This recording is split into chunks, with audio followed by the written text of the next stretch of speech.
ఈరోజు శనివారము. ఈరోజు చాలా చల్లగా ఉంది. మంచు పట్టింది. ఈ పొద్దు దేవస్థానం విపరీతంగా మంచు ఉంది. కానీ ఈరోజు పొంగల్ చేసినాము. పొంగల్ సూపర్గా ఉంది. చూడు సూపర్గా తింటా అన్నారు వచ్చిండేవాళ్ళు. కానీ ఈరోజు అన్నదానానికి పొంగల్ చేసినాము. సూపర్గా ఉంది.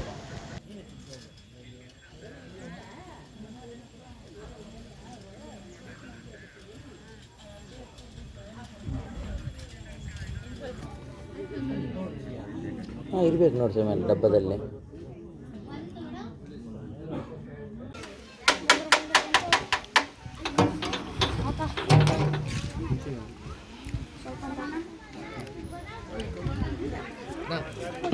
லாஸ்ட் வீக் வந்து தேங்காய் கட்டணும். தேங்காய் கட்டினா சொல்லுங்கண்ணா. இப்போ இந்த வீக்கும்